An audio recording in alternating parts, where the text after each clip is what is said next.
from the Netherlands. Thank you very much. So before we start, we have a few things we have to discuss. Obviously, this is the last presentation I'm going to give, and so I would like to end on a high note, doing the best things. But what we often forget when we do things like this, there are people behind us, people who assist us in all kinds of ways. And so I would like to thank the two people sitting up there, making sure that this will be recorded, and we'll forever know that we made all these mistakes during the presentations. So I will thank them, and I would like you to give them an applause, and they will both get a shoe from me. And if there is more than two people of you up there, then I have a few more shoes. As a matter of fact, returning to those shoes, yes, I have a few more shoes. Probably I said yesterday that I didn't have any more. That was a little bit unethical because I do have some, and since I'm leaving in a few days, I don't want to carry them back because back in the Netherlands they think I'm crazy if I would bring back shoes to them because they have enough. Anyway, so before we get started, I'm going to talk about a subject called Bibliometrics. And that's how we measure things and do stuff.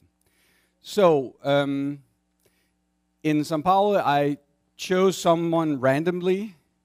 Today, I will not do that because if you have someone who asks too many questions, you have to neutralize them. Make sure they don't ask too many questions during your presentation. So I would like to ask you to come forward and sit on that chair over there. Thank you. And I'll make sure that you can also sit there if you want. That's probably even better. And so what we are going to ask you is that I'm going to give you what is actually an iPad. It's actually, as you can, for those of you who can see this, there's actually a professor here, or there's a military guy here because I work for the military. Well, I used to. And so it's heavily protected iPad. Anyway, on this iPad, I have a program where you can write things and draw things. And you even get a pen. You get the iPad pen to it. Apple being this great company, they couldn't even design a thing to put it in. So I had to 3D print this. So if you ever have to convince your spouse that you need a 3D printer, just tell them you need it because you need to make a container for your iPad pen that was so expensive. Obviously, buying the 3D printer is much more expensive than this. Anyway, so I'll give this to you, and I'll explain to you what you have to do, and you just have to think about it, and maybe the rest of you can help you. I want you to design a factor, a measure, just one number that would come out well for you as a relatively young, maybe very young scientist. That would measure sort of how you're doing in science. That would be your publications, whatever you want. You could divide by your age or whatever you want. So think about a way to determine a number, because we're going to talk about numbers. So it's very quantitative. We're going to talk about numbers. So I want you to define for yourself a sort of parameter that would come out well for you, and probably for many of the young people here, and not so well for old guys like me. Okay? Just think about it. And I'll give you the presentation, and then we can go back to that. So speaking about, what I'm going to talk about is bibliometrics, big data and the world of scientific publishing. But before I do that, I'll go back to being old and probably making an advertisement. But before I do that, I'll define the bibliometrics, okay? So bibliometrics consists out of two words, biblio and metrics. Biblio meaning, books, library, and metrics meaning to measure something. So it's actually the application of statistical methods to books, articles, or other publications. It could be a newspaper, what have you. And it means that we reduce a very complex thing, like a written piece of material, into a few parameters, most often only one parameter. And so for those of you who are into theoretical physics, you probably know that when you lose or you reduce the dimensionality of what you're working on, you lose information. And once you've lost that information, there is basically no way of getting this information back again.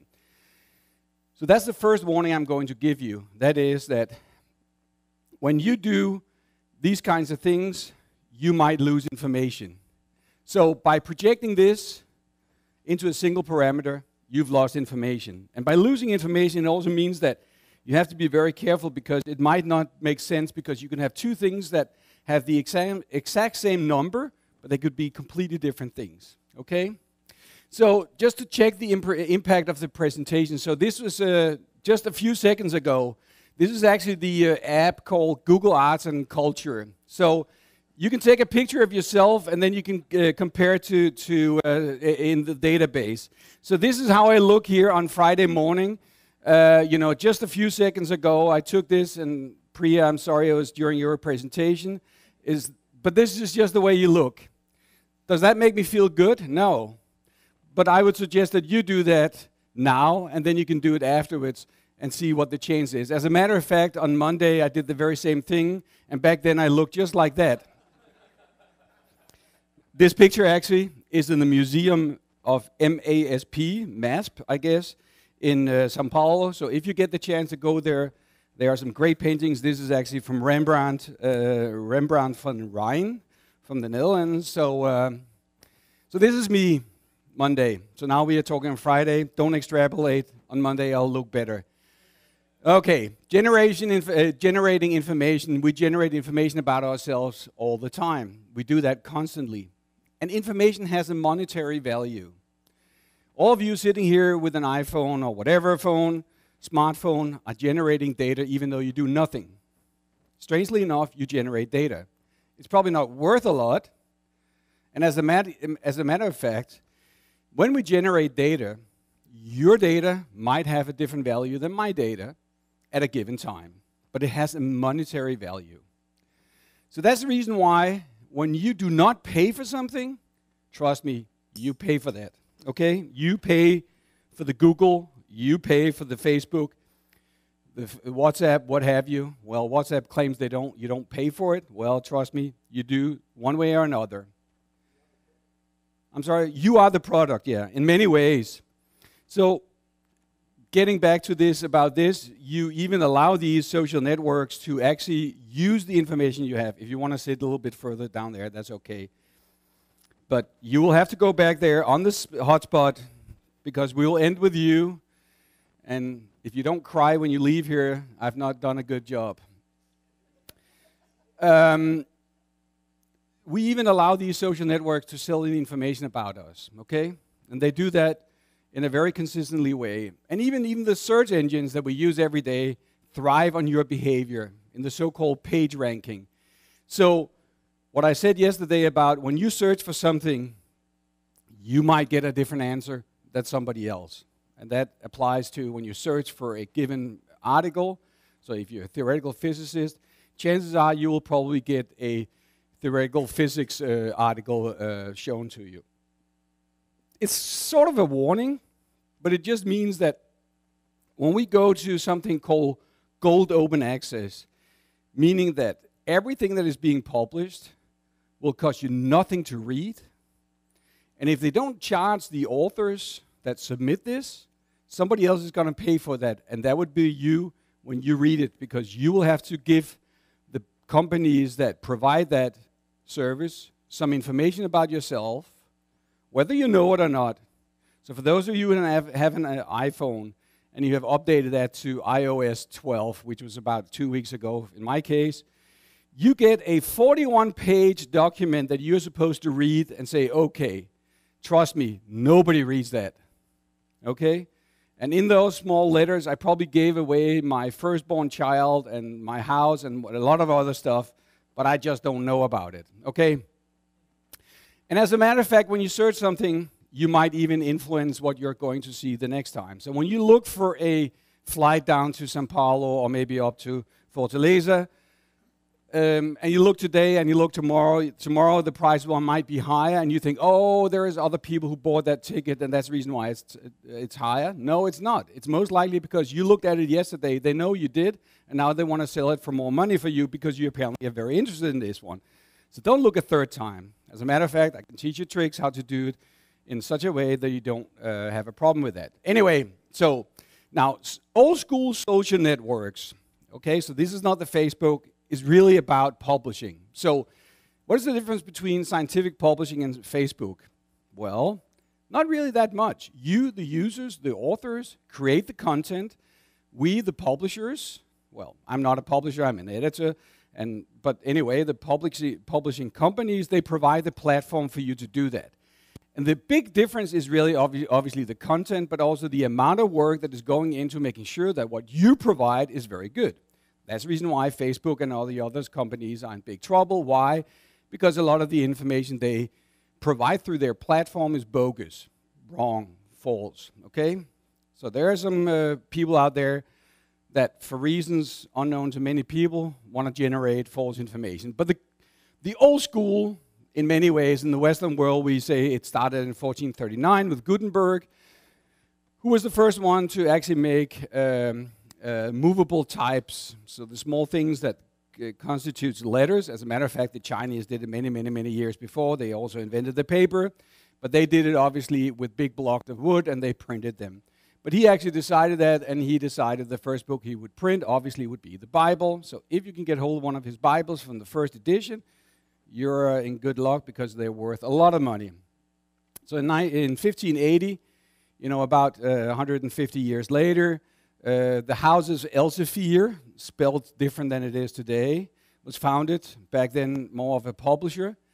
And as a matter of fact, the first real scientific journal was actually by Henry Oldenburg, created in the 1670s, I believe. But ultimately, in 1665, there was the Philosophical Transactions of the Royal Society, and that was the first true scholarly journal. Okay. Back then, they didn't really use much of peer review. As a matter of fact, many of the very important people we know today in physics, Einstein and other peoples, never experienced peer review. As a matter of fact, Einstein, he experienced that very late in his career, and he got very, very upset about the fact that they had the guts to send it out to someone to actually look at it. And he decided not to publish his paper there. Unfortunately, that paper was never published. Anyway, so the stakeholders in this publishing circle that all have a responsibility. Obviously, as I said yesterday, I use this. But we'll go back to this, and look at all these things and how they use that. Because what we're doing now with this Bibliometrics is that we help these people to make decisions. Well, it's not really the publishers. There are other entities in the world that define these bibliometric measures. And they use that because, first of all, they can make a little bit of money on it. And secondly, because they also think they're helping the scientists and the libraries and the readers with choosing what journal or whatever they want to read in. But unfortunately, it's very, very dependent on what discipline you're in. And even within the discipline, it can vary very greatly. So once again, don't forget, your task is think about, how do I create a number that would be good, of course, preferably for yourself, but hopefully also for relatively young people, okay? You have a number in mind? Okay, we don't want to know it now. And don't give me a number. I want a formula, an equation, okay? So don't say 2, because 2 is not good. I want 5 or 43, okay? And any number you give me, it has to be a prime number then, because those are the only good numbers we know. Okay, scientific publishing.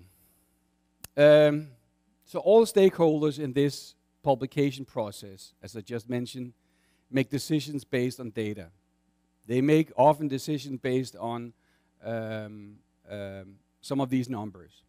As a matter of fact, the further up you come in the hierarchy, the more you're focused on these numbers, okay? So the deans of the chairs like Carlos look at numbers. They want numbers.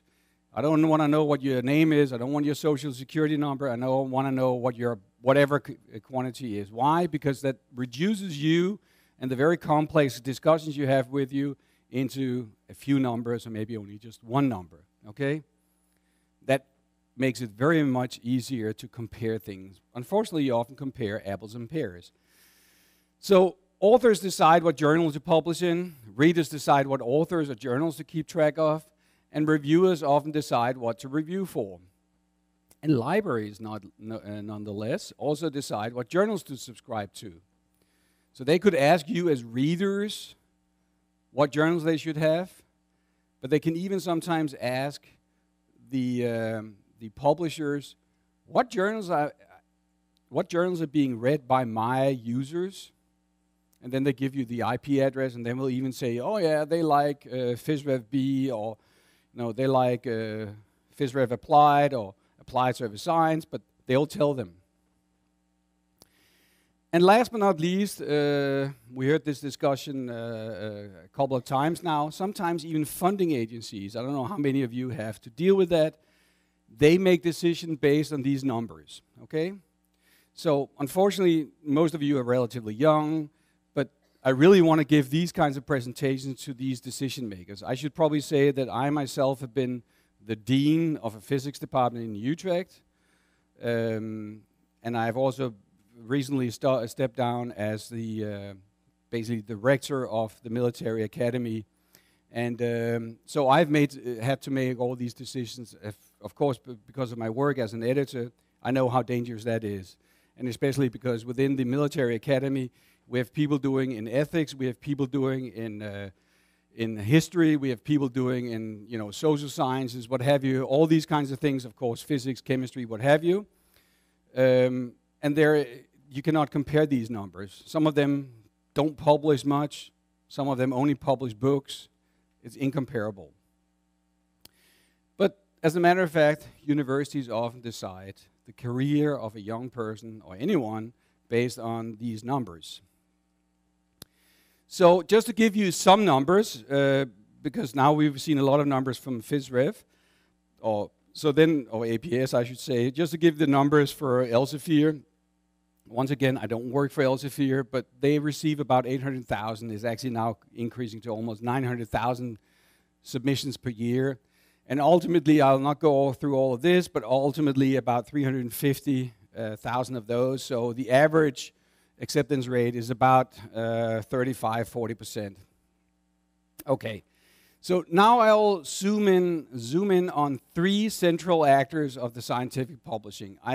Once again, there are the libraries, they're the other ones, but I will zoom in on the three things: the author, the journal, and the readers, because you will be the authors often, you'll also be the readers, and the journals, that will be us and other people working on this. So obviously, the number of published papers is a quantity, okay? That's probably 2. Number of citations you have received, okay? The age index, we'll get back to that. Who doesn't know what the age index is? You do not know what the age index is.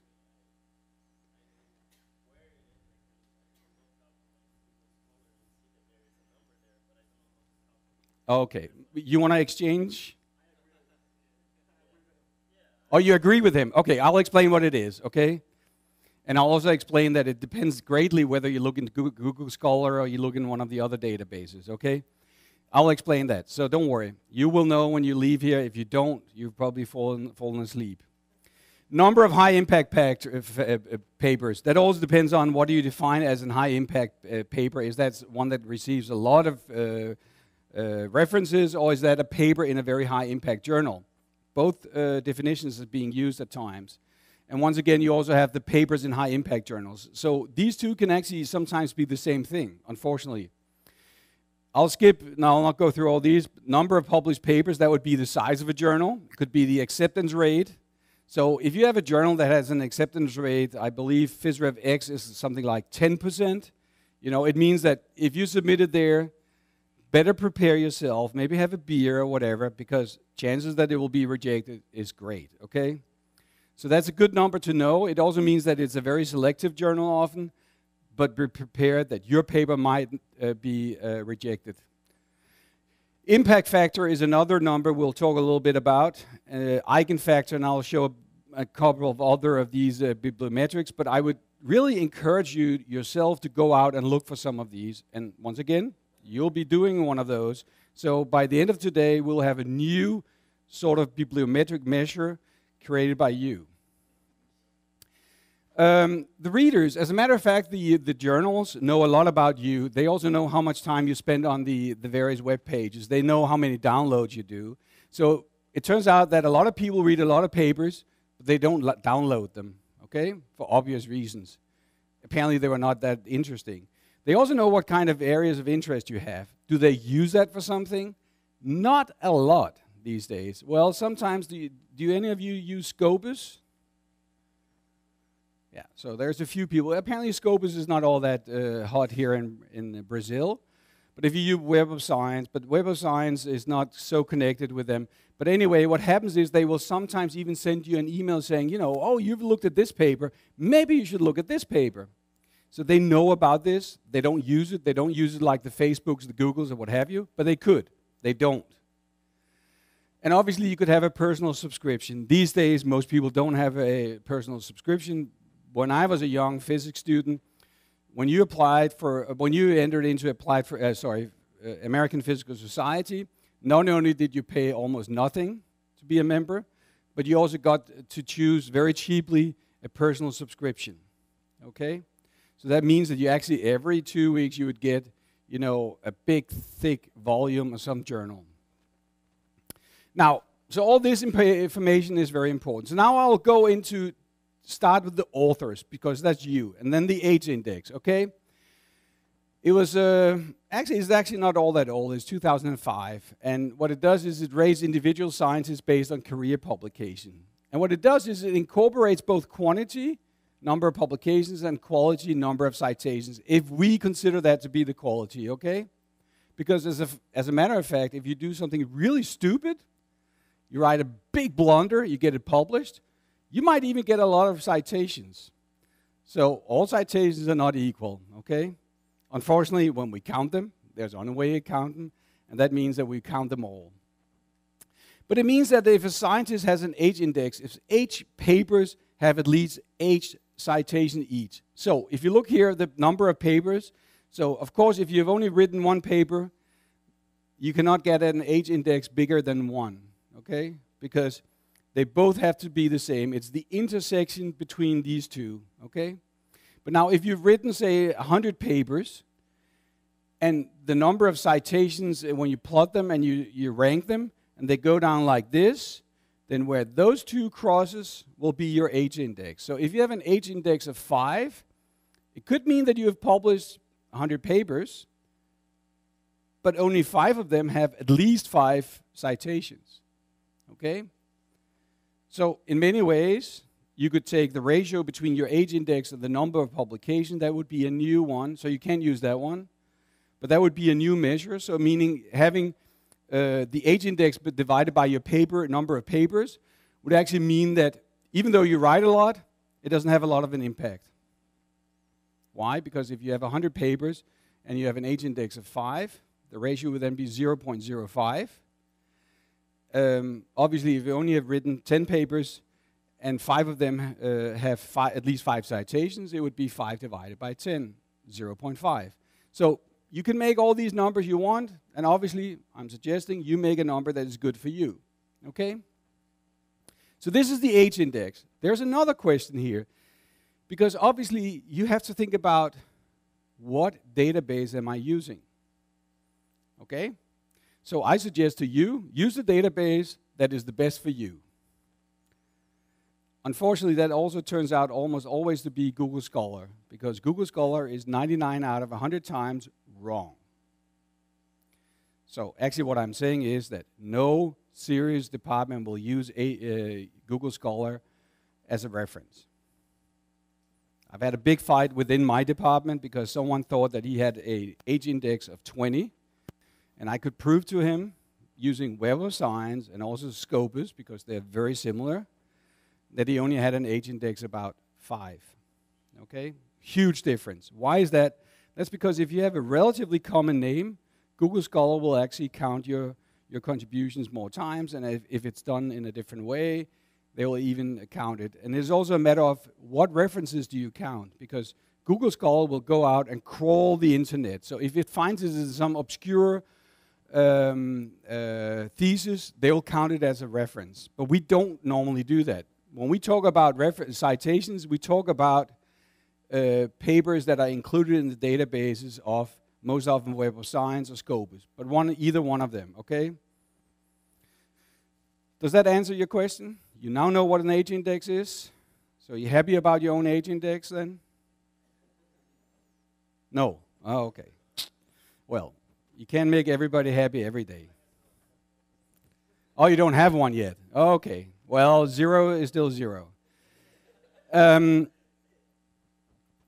There are many ways of doing this, and I would later on I'll give you some references, and I would strongly suggest, because there are some very complex theories, not theories, but ways of doing this in a graphical kind of way, and it's very closely related to the Google way of interpreting the so-called page ranks.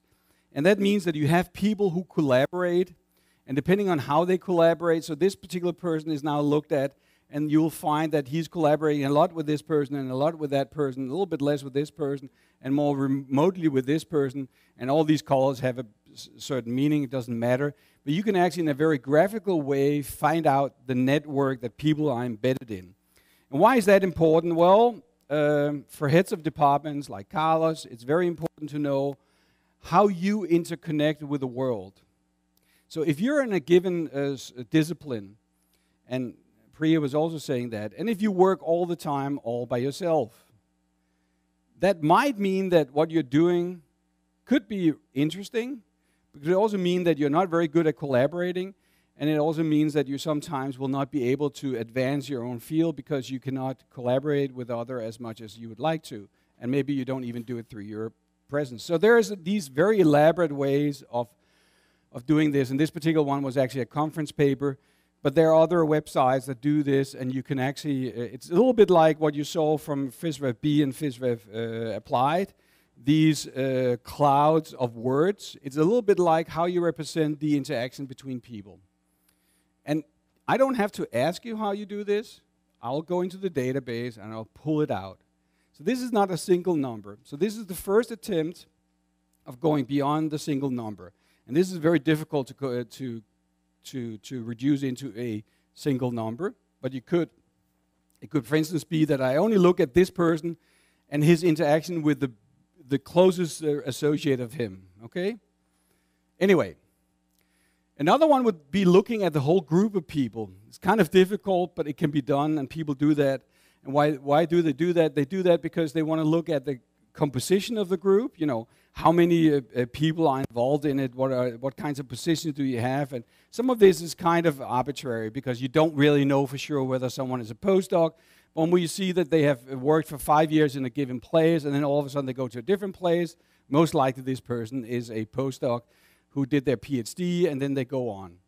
And when you do that, you can actually, and funding agencies love these kinds of things because they will see whether in this particular case, I'm not showing actually the publication, I'm only showing the persons, but you could do it either way. And ultimately, if a group, like say in 2013, this group consisted of 35 people, okay?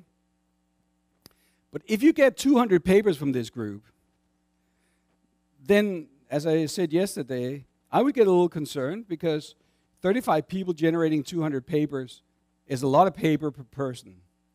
And as I said yesterday, I expect a paper to typically represent about 1/2 to 1 man-year of research work, okay? So these things can tell funding agencies about how to go about this. Do all funding agencies do that?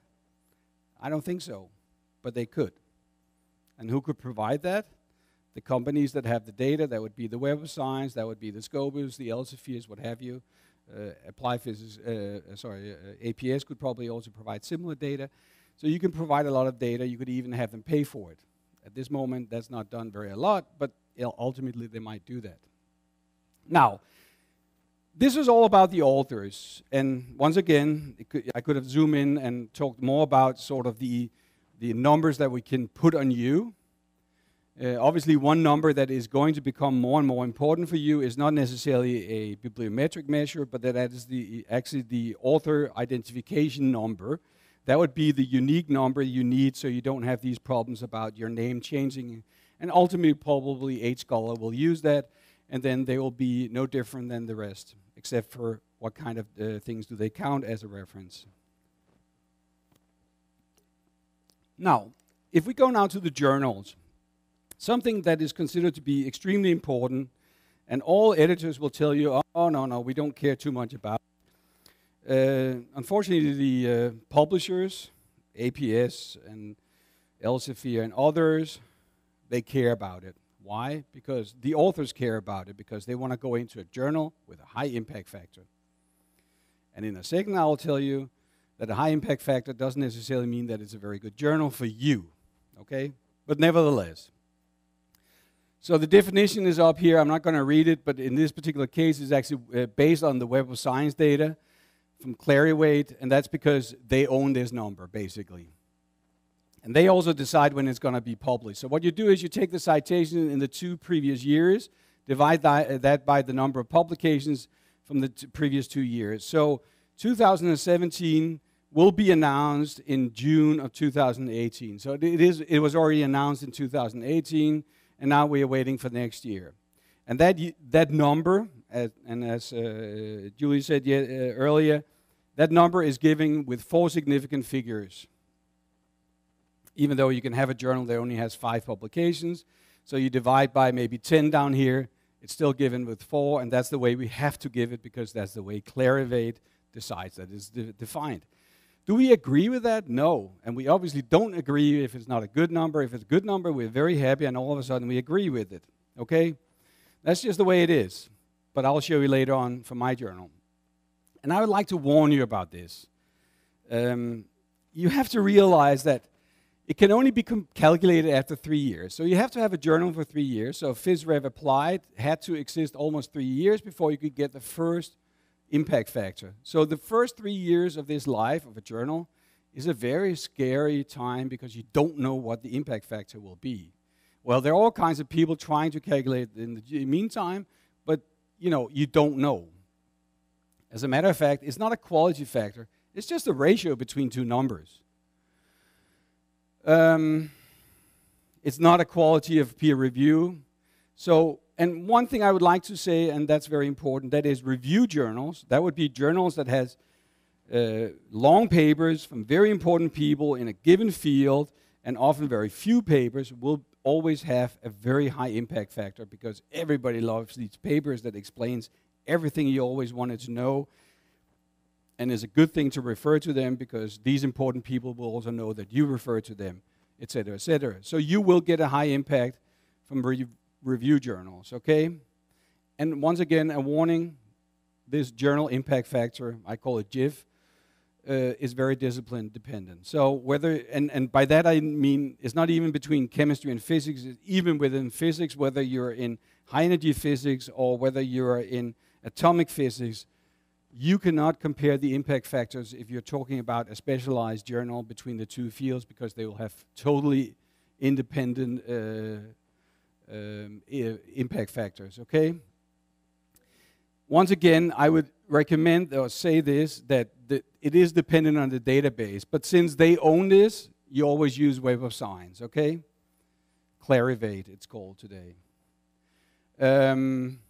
Self-citation is a good issue. So you can cite yourself, and it will even count towards not only your age index, but it will also go into the impact factor of this. As a matter of fact, and I told this story also in São Paulo, and it's a little painful to say this, but there was an editor-in-chief of a Brazilian journal and an editor-in-chief on an Argentinian journal. Even though they were from these 2 countries, they were friends, and they agreed to that each one of them would write a summary at the end of the year of all the papers that the other journal had done, because they were so great. And then they referred to all of them. Meaning, artificially, they increased their impact factor with 1 by just doing these references. And if you do that 2 years after each other, you would even increase it with 2. That meant actually that Clarivate decided to not include them any longer in their database. So these 2 journals have disappeared. They don't have an impact factor of 0. They have no impact factor, okay? So these journals, I think, by now probably have disappeared totally from the landscape. So now I would like to warn you a little bit, because you have these journals that have extremely high impact factors, and everybody wants to go into them. So I'll show you 2 different ones. One is called PLOS One, and the other one is called Nature. This one you probably know, this one you probably do not know. It doesn't matter which one it is. But the typical difference between the 2 of them is that one of them, the yellow one here, has many articles with relatively many citations, and it goes down to 0. So they don't have, articles with 100 citations. Whereas Nature has many articles that have relatively many citations, but then they have a very, very large number of papers that has a huge number of citations.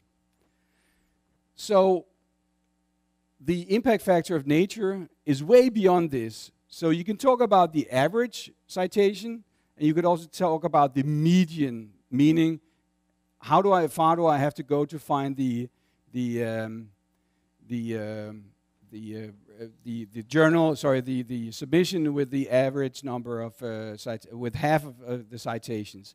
So you can see here it's totally two different totally things. So it means that when you submit to Nature, chances that your particular submission will get a huge number of citations is not all that great. Chances are actually that it will not.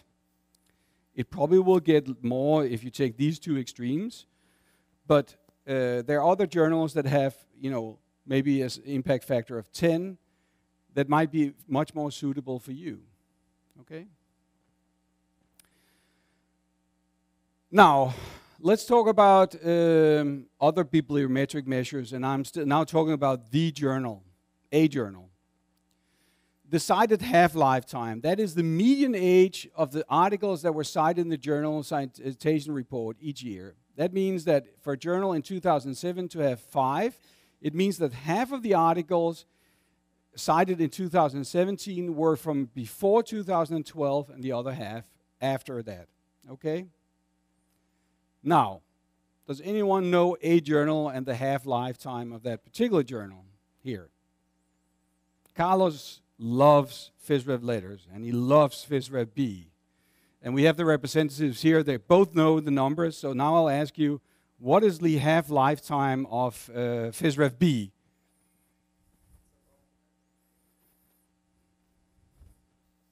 "20 years. So that means that if you look in 2017, then half of all the citations in 2017 would have been from 1998 or something like that. Is that right? No. The average, Lawrence knows this, right? Oh, that's too bad. Well, thank God I looked it up yesterday. It's 9.4.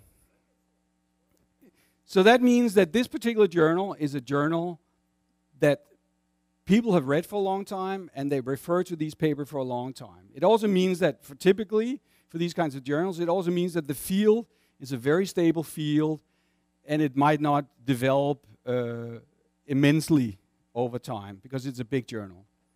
Okay? Now, of course, Lawrence would like to know what my journal has for half-life time, but he will have to look that up in the airport. No, it's about 4 point something, I believe. Okay, so our journal is something that is developing apparently a little bit more rapidly. There's also something called site score. It's pretty much the same as the impact factor. It's just a different database, and it's actually using 3 years. And it also means that the database they use is actually a larger database because it's the database used by Scopus. This is 36,000 journals, of which 3,000 are still alive, still active. And the last number here is the accept rate. So Lawrence told you about the accept rate. For his journal, it's about close to 50%, something like that. That means that if you just randomly submit a good paper, obviously, to his journal, and if you believe that editorial process is totally random, which is not, then you would have 50% chance of getting it published. I would like to emphasize, obviously, it is not totally random, but that is the chance when you look at it in total numbers. Later on, I'll get back to some other journals, because actually last night I also looked up some other numbers. Anyway, there's another one called Eigen Factor.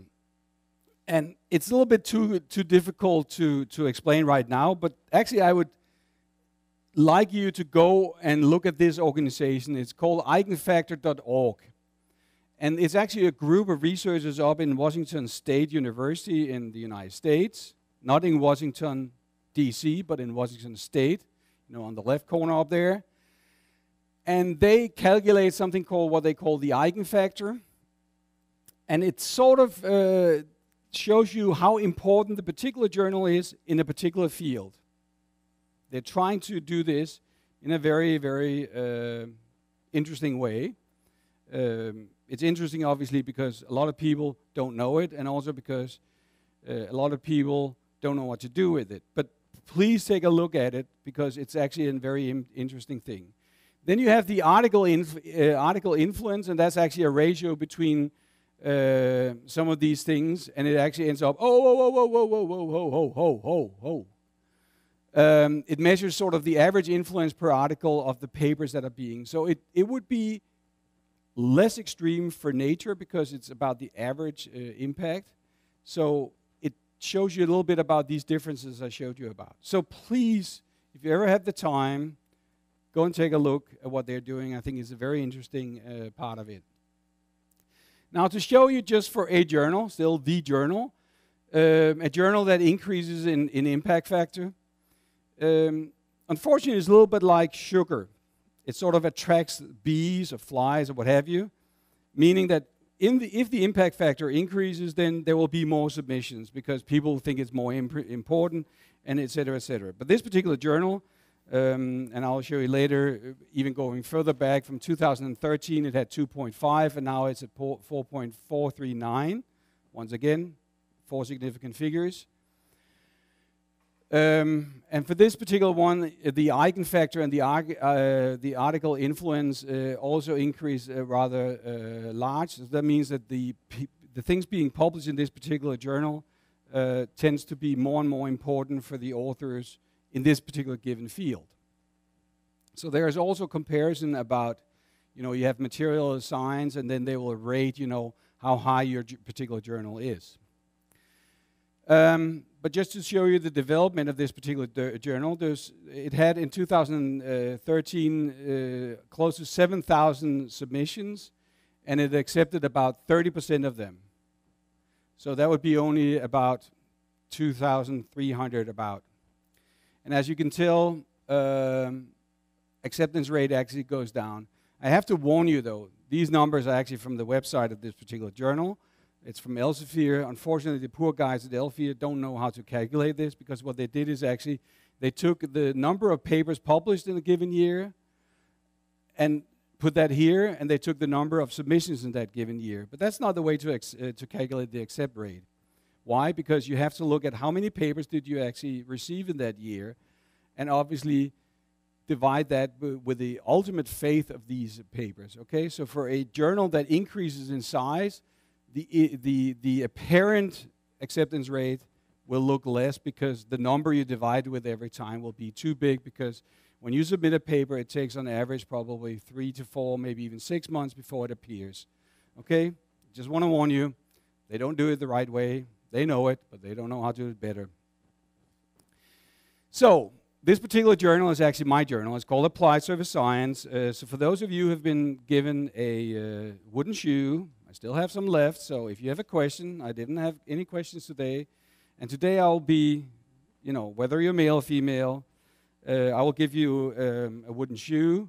Unfortunately, the ones that got it yesterday will not get one again today, but obviously I don't remember, so who cares? But if you look at that, it'll say APSUSC, so that is Applied Surface Science. And why is that? Why do we use that abbreviation? That's because most people otherwise have abbreviated with ASS. We don't like that word too much. So, so we call it Applied Surface Science, APSUX. Anyway, so this particular journal, actually the acceptance rate is going down dramatically. So in 2005, I started with a journal in 2005. We had an acceptance rate of about 57%. And last year, actually in 2016, we had a dip down to close to 20%.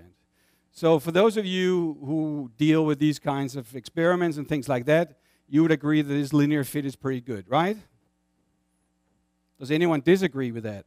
It's a pretty good fit.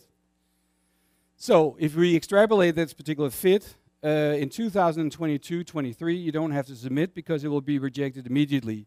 0% acceptance, okay? You will not get it accepted. Of course, that's not going to happen. Actually, as a matter of fact, this is about the rate we get to. That is not very good, and I'll explain you why. Because all the editors, and we have 26 of them, regular editors, we also have 5, and in a few days, 6 managing editors. They will pre-screen all the papers, have to do all the work for most of these most of these submissions, whether they're being accepted or whether they're being rejected. So there's a lot of work being thrown away. So if you want to submit to this journal, make sure that the journal is really the right journal for you, that it's within the scope, and that the paper is a good paper. Otherwise, it will be rejected. So 2005. As editor-in-chief, 2010 or 11 or something like that? No. Well, actually, you'll see the impact factor change. As a matter of fact, this is where the impact factor changed quite a bit. So this is actually showing the numbers of submissions. So the rate it increases with is exponential. It's about 19%, 18.6%. And this fit was actually made down in 2013. And every year I tell them, at the journal, at the publisher, that next year we're not going to get that many submissions. And every year I've been wrong. And as a matter of fact, so you can see last year it slowed down a little bit. And some of these kinks also in 2015 are actually related to the economic situation in China, and especially for these companies that support some of the research being done. So whenever there is a glitch in the economy in China, we will see an impact in the number of submissions. So if you ever want to buy stocks in China, give me a call. I only need a fraction of the money you make, but then I can tell you how the economy is doing. As a matter of fact, now it's picking up dramatically, and this year, Julie also said this, as of October 1, we have already this year had more than 12,000 submissions. So that means by the end of this year, we expect to have more than 16,000 submissions. So if you compare that to the full size of APS, that was about 80,000, I believe.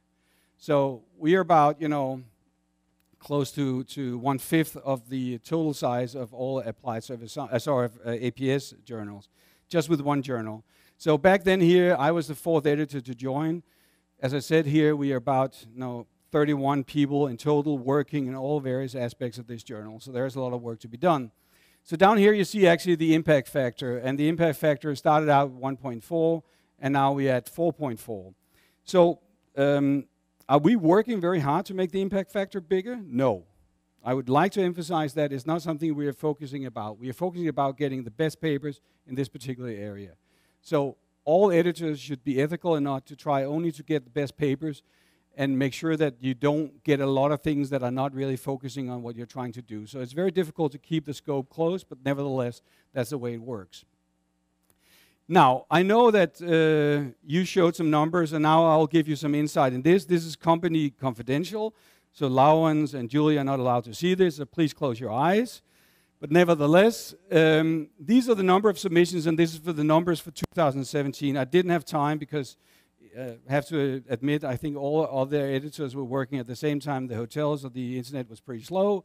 But these are the numbers. So total number of submissions and the acceptance rate. So I've taken the most countries I could find here in Latin America. There are actually other ones.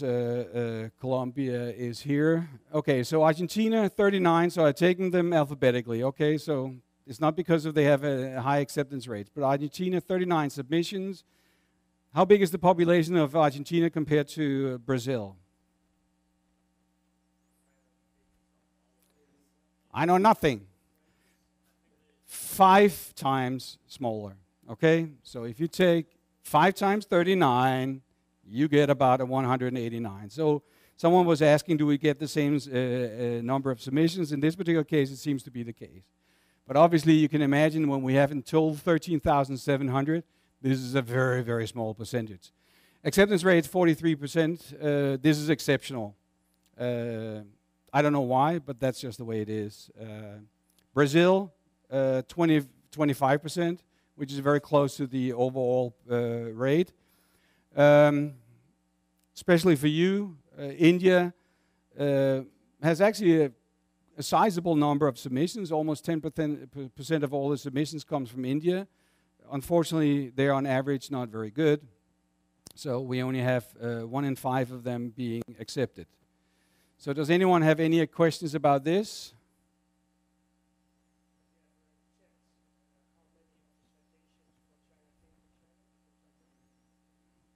Yes? No. No. When you look into the Eigen Factors, when you look at the total number of submissions we get and how many references you get, it seems to be very proportional. So we are very conscious about people trying to boost their own things, and we limit, as in the editorial process, what we look at is self-citations. We also look at the usual suspects in terms of citations, the people who always refer to the Einsteins and the Niels Bohr and what have you. So we pay some attention to that. So we are very much aware of these issues, and we try to eliminate that. It just so happens that China is very dominant in our field. That is because a lot of, surface science is everywhere, okay? You have to realize. For those of you, is there anyone in surface science here working with surface science? No one? Okay, good. Surface science is everywhere. I mean, from the time that you go into the doctor's office and you get a needle in your arm, that needle has been coated with something. So that's surface science. And as a matter of fact, because a lot of production these days for a lot of companies is going on in China, they're very interested in surface science in China. For instance, when I look at the coating of this one, this particular thing is in China, made in China. And to some extent, the coating that is on this particular thing was created in China because they want to find a way to do this so it stays on here and it doesn't delaminate, it doesn't peel off, etc., etc. So in China, there's a huge interest in surface science. When you buy solar cells these days, I know that solar cells is coming up here in Brazil. When you buy solar cells here, 9 out of 10 of these solar panels will have been made in China. As a matter of fact, one postdoc and one graduate student from our group is now running one of the biggest factories in China on thin film solar cells, and they produce about half a kilometer of solar cells per month. Half a square kilometer of solar cells per month. But all of these have to be coated in such a way that, first of all, the dirt doesn't stay stay on it, and as a matter of fact, it doesn't degrade much. So there's a lot of money being put in from the government, but also from companies, medium-sized, but also bigger companies, into surface science. Even the Chinese railways, I told you about the 300 kilometer per hour train yesterday. Their wheels of the trains have been coated in a given way to make sure that the wear and the tear of these train wheels will not deteriorate as fast as they used to.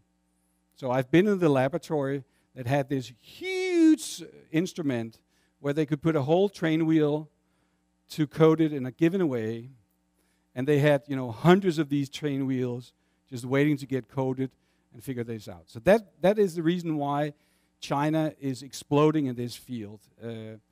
Did I know that in 2005? No, I didn't. Did I know it in 2007? Yes, I did, because I went to China for the first time for me in 2007, and all of a sudden the whole thing exploded. In this particular case, it was because of bio-inspired interfaces, bio-inspired surfaces, because that's a very important thing. We all get older. We need implants and what have you. And what would be better if these implants don't break down because of our body fluids, et cetera, et cetera. So all these things are very important in China. So that is most likely the reason why China, but also to some extent India, and maybe this will actually grow even more because India now is becoming more and more attractive for production because the cost of production in China is getting too high. People are too rich. They want too much money to do things. So your iPhone next time will not be produced in China. It'll probably most likely be produced in India or in Vietnam or in any of the other countries. Okay, any questions about this at this point? Okay. Yes? Yeah, you want me to stop, I know. No. Do you have data also from other journals of Elsevier? Elsevier? Sorry. No, I don't have them with me. But I could probably find them. But why? these are really, I mean, what I'm showing now here is a very sensitive, no journal will show you this normally, but you know, we're all friends. So, because it's very sensitive for us, because obviously there are other publishers like APS who would like to go in and make journals that sort of borderlines these journals, because there are some of these materials and surfaces are very, very hot issues, and their growth. But you know, I don't care about it. I'm a scientist, so for me, it's important to get these things out. But I know that for other journals, no, I have to admit our journal is a very exceptional journal within this. There are no journals that are growing like this for the whole area of material science. So we are the #1 journal in the field of material science, the #1, with 4.4. So that means they didn't have a lot of high-impact journals. They don't have the FISREV letters, okay? I mean, there are these nanoscience, or whatever, Nature, or whatever, you know, with these exceptional high numbers. But in terms of the typical, normal, only material science, that's it. For other journals, they're not growing as fast as we are. They also have better acceptance rates. So we get a lot of poor papers because it's very applied. But I mean, to give you an example, there's another journal called Surface Science. So we are the applied one, and there's Surface Science. But Surface Science only has about 1,200 submissions, and they have an impact factor of 1.8. So that's very unusual that you have an applied journal that has a high impact factor and also a high submission rate. And that's because of choices that were made in the past. Okay, any other questions? You still get a wooden shoe. You would like to ask a question, right? Anything. When is lunch, for instance? I mean, that would give you a wooden shoe. I mean, ask anything. No? Oh, you'll get it. Okay. So, what is the future for this? Well, obviously, this is something that I'm interested in. It's not something I do every day, as I said. But I'm very interested in this because I've been in the situation that I should have to decide based on numbers. And everybody comes in, and you will get your chance now and show the numbers they want to have. So they're very disciplined, normalized bibliometric parameters will probably be. And we'll also get the so-called bibliometric measured vectors. That would be, instead of reducing it into one parameter, we'll do 3, 4, whatever parameters, and we'll have sort of, you know, your vector will be 5.326. And that would be a comma in between. It would not just be a fraction of it, okay? So that's the future. But obviously, the future will be decided among you because you are the ones who decide what we are going to use. And now we are going to listen to you. Before I do that, then I'll just see, once again, there's these resources for this. And then once again, with this, I would like to thank you for your attention. Thank you. And now, we'll try to switch this, and hopefully it works. You thought about it? Oh, I tried, but I don't know if it's a good answer. There are no bad answers, okay? There are only bad bibliometric measures. But, so we'll put this in, and hopefully, this is called plug and pray.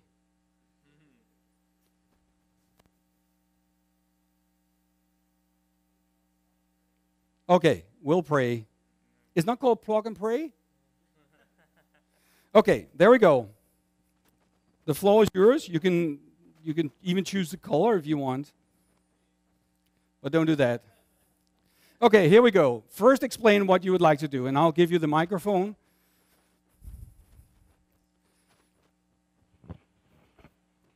I'll do like Carlos always does. Have you noticed that? Every time. Thank you. Okay, it was a little bit challenge, but maybe I was influenced by the impact factor anyway. What I thought is that maybe we could use the impact factor of the journals as a criteria to establish like a type of age index. So maybe I was influenced by the age index too, but it's okay. So what I thought is that maybe we could have let's say, one paper, and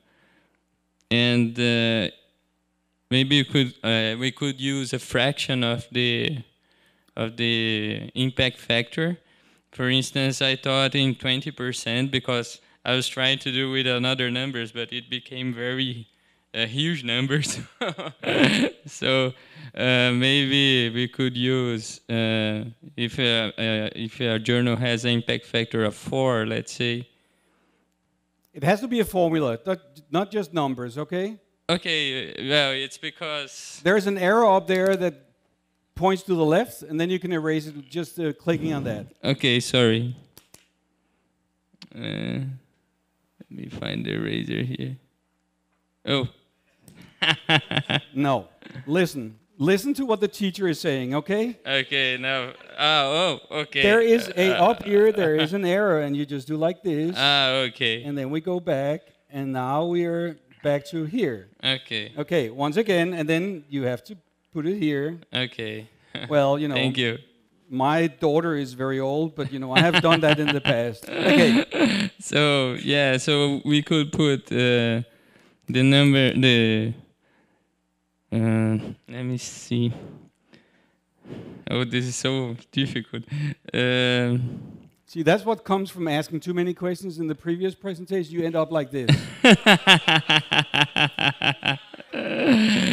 Maybe we could have a sum. This would be n. That is Lagrange? No, there's a there's a segment for a sum. Sorry. As a sum? Yeah. Oh, so okay. let's suppose that we have a sum, and then we could have the number of papers. Okay. And then we could have the impact factor of each one of the journals. Okay. Everything here I multiply by 20%, because this was the amount of the impact factor that... Yeah, but that's a renormalization, we call that in physics, so don't worry about that. Okay, sorry. And then I divided everything by the total amount of the total amount of paper, sorry. So this big N here is the total amount of papers. Okay. By this particular person. This so particular that would be the person. very same sum I, Ni, that would be the big N. Yes, yes. Okay, so just put the arrow one back.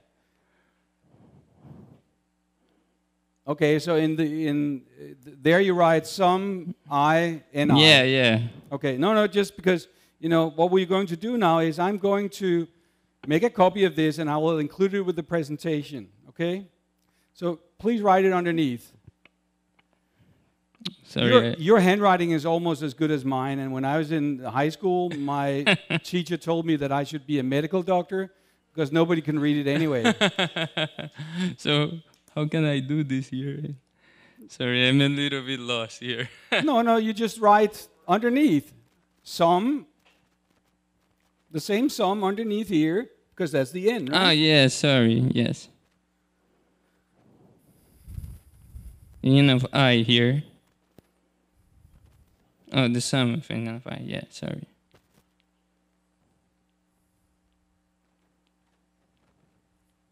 Like this? Yeah, so it's taking a little long time, this thing. So, but that's okay. Now we have a picture of you. We have so now you write your name underneath here. Please write your name so I can read it. Is João. Write your name. Okay.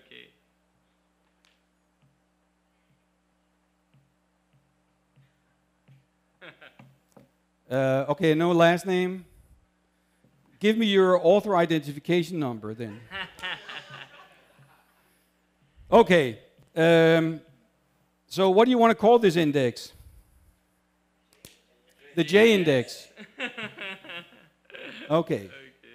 The J index. Okay. Does everybody agree this is an index? Is it a good index? So what is your number? Just here down in the corner here, not down here.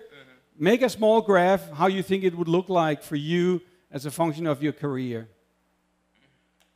Oh my God. And when you do that, then go ahead, come on, don't be shy. You know what you want. Well, don't know.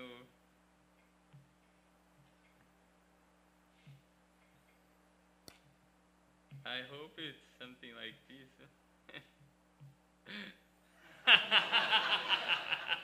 Okay, good. Now, what was the task I gave him? What was the question I gave you? What was the original question I gave you? What did I ask you to do? To think about one number. You should think about an index that would be good for you and young people. Young people, yeah. Now, you have now drawn this particular one, right? Is that then good for you as a young person? Yeah. Where would I be, you think, in this one? Well, not me, because, you know, I don't write much and I'm lazy. But, you know, allowance. So this particular one, you show me now that you expect this to rise as you go along. But that means that most old geezers, old men, women, they'll be up here. So you're still down there. And I told you, you should make something that was good for you when you're young. Anyway, I would like to conclude, and I would like to thank you. And I'll do that by giving you, even though you have one shoe, but you probably have someone else who would like another shoe. Thank you. And you can even sell it in the store because it still has the UPC code underneath here. Okay. So thank you very so much. Please give him a hand. I'm sorry.